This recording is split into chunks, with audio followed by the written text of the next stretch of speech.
Welcome to the Reconnection Club podcast, the show that helps parents heal troubled relationships with their adult sons and daughters. I'm your host, psychotherapist Tina Gilbertson. Each week, I'll offer you compassion, clarity, and personal development tips designed to help you reconnect, not only with your child, but with yourself. Now let's get started. Does your 25-year-old seem more like he's 15? I want to say right up front that not all adult children who estrange themselves from parents are emotionally immature. That's not the cause of estrangement. But sometimes emotional immaturity is a factor that parents have to take into account with a particular child while they're trying to repair the relationship. By emotional immaturity, I'm referring to ways of coping in the adult world that aren't appropriate or effective and that are similar to the ways a younger person or even a child might operate. Is your child still throwing temper tantrums that anybody would point to, not just you, and say, wow, that's a temper tantrum? Is he having trouble in numerous relationships because of his inability or unwillingness to take another person's perspective? Difficult relationships with others, not just parents, could be a sign of emotional immaturity. But if your child seems to be perfectly capable of being responsible and mature with everyone except you, you might consider ways in which your relationship with them actually maybe encourages that. I'll talk about that a little bit later, but first let me suggest some possible causes of emotional immaturity. And I want to talk about causes because it's tempting to regard emotional immaturity as a character flaw rather than the developmental issue that it is. For a variety of reasons, many of them unavoidable, some children experience upheaval in their homes when they're growing up. Maybe their parents' marriage is shaky, or there's a contentious divorce. Maybe mom has a prolonged illness, or dad is tragically killed. Anything that creates instability in a child's environment can have a negative impact on their emotional development, no matter how much their parents love them and try to give them a good home.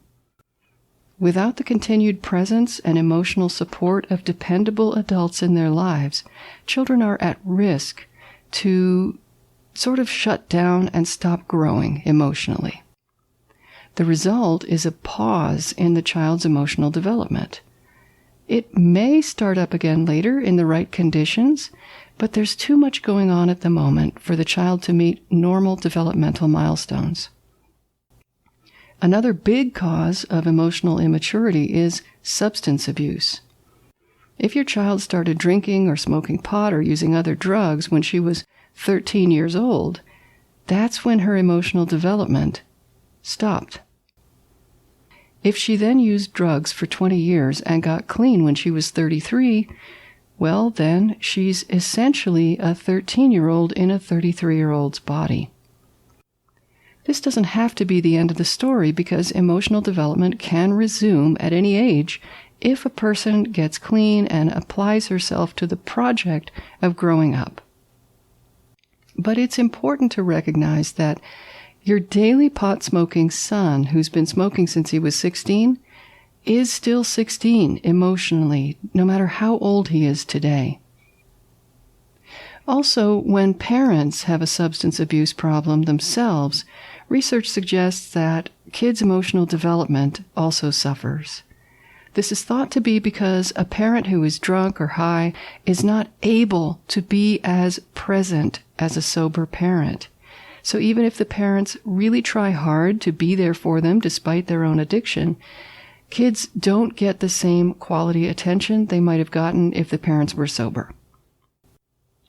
I've referred so far to 3 different avenues to emotional immaturity, and the first one I alluded to only briefly, which is that your own ways of relating to your child might keep them in a childlike state as they grow up, at least in relation to you. The second was disruptions in the child's home that make the parents, for whatever reason, less available to the child or children. Many of these circumstances are unavoidable, but unfortunately, they still have an impact on the child's development. And the third cause is substance abuse, which we know stunts a child's psychological growth. And that leads us to the important question, because I want every show to contain practical, actionable advice. What can you do if your estranged adult child is emotionally immature? To the extent that you have any contact at all with your child, you'll want to use your own skills and your own emotional maturity to be a role model while you make repairs to the relationship. It has to be a win-win for both of you to be close and connected. There are 4 particular ways that I'll suggest just to get you started thinking about how to approach your emotionally immature adult child. And maybe you'll be inspired to develop your own strategies as well. If you do, please post in our general discussion forum inside the Reconnection Club and let us know what you came up with. The first thing you might do is to make sure that you're taking responsibility for your side of the dynamic. If you're still parenting your child as if she were still a teenager, it's going to be very hard for her to relate to you as the adult she is now. And what do I mean when I say your side of this dynamic? Well, for example, are you taking responsibility for things that he could and should be doing himself? This is called enabling, and it encourages your child to remain in the role of a dependent child, at least with you. A test of whether what you're doing is enabling is to ask yourself, is this something he could and should do for himself? Not everything is, but a lot of what parents do for their adult children would fall into this category, like doing their taxes, for instance. Adults need to know how to handle their own taxes and be willing to get it done. So that's number 1, is to look at the context of your child's behavior and see if you might be accidentally contributing to a childlike, emotionally immature way of their being in the world. Number 2 is to create emotional safety whenever you talk to your child. He might be aware of his own immaturity and feel a bit embarrassed about it, even if he would never say that. When people are insecure, emotional safety is precious. If you can create that for your child whenever you talk to him, you become a resource. One simple way to create emotional safety is with validation.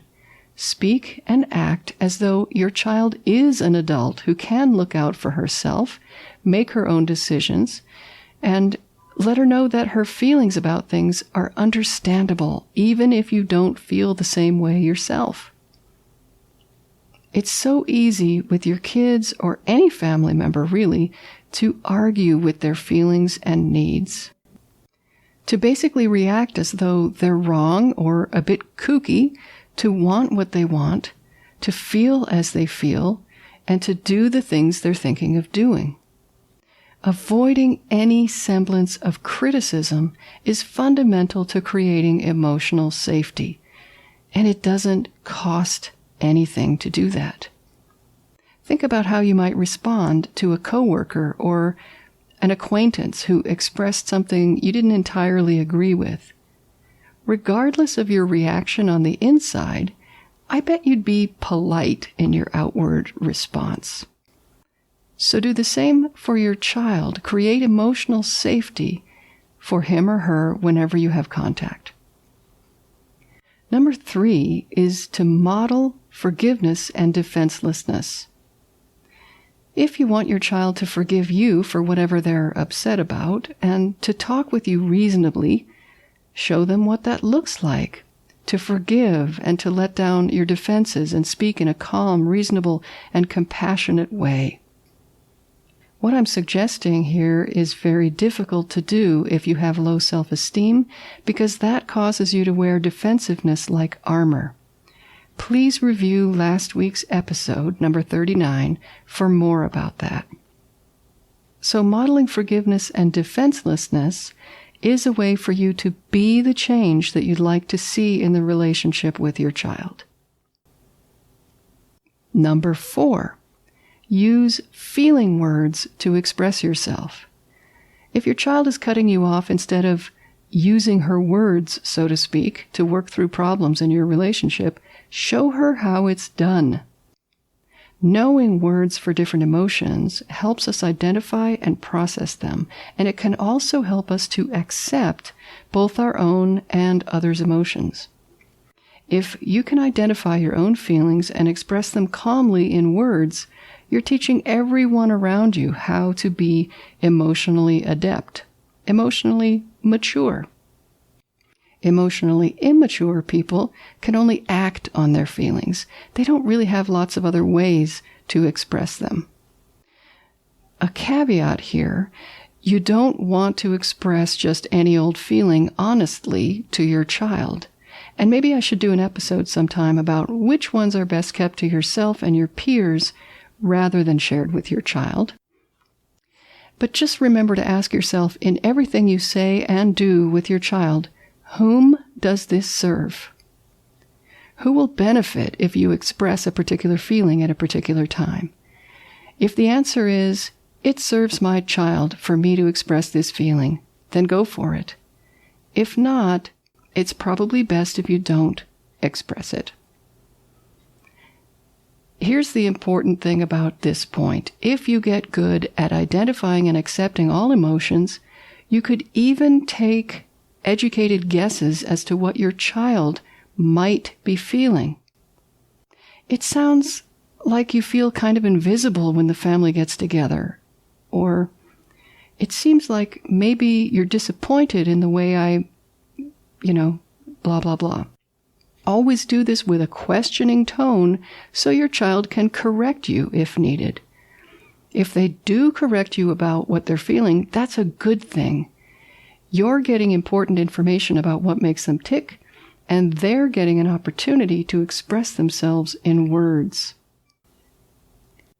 Lastly, don't assume that your child hasn't already tried to express himself to you. He might have done it using language you didn't understand, and it probably won't go well if you point out that he needs to use his words instead of throwing tantrums. It may very well be that the tantrums were the result of his having tried and tried to express himself, and the message kept not getting through. To hark back to an earlier point, emotional safety dictates that you not criticize your child or his level of maturity.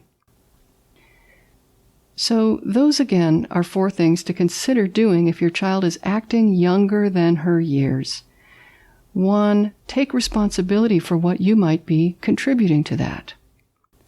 2, create emotional safety in all interactions.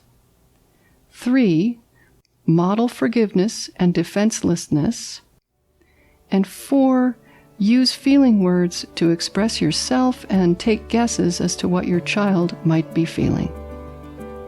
Until next time, remember that you are a loving, lovable, and still growing human being. So please take good care of yourself. Bye for now. If you've enjoyed this episode of the Reconnection Club podcast, I invite you to check out reconnectionclub.com. The Reconnection Club is for parents at any stage of estrangement from their adult, child, or children. So whether you've just realized there's trouble between you, you've been living with estrangement for years, or you're newly reconciled but still walking on eggshells, the Reconnection Club is your essential resource for information, support, and continued personal growth. With our courses and workshops, expert interviews, monthly Q&A calls, and a friendly, active community, the Reconnection Club is a wonderful place to be for anyone suffering the pain of estrangement from an adult, child, or children. So check it out at reconnectionclub.com.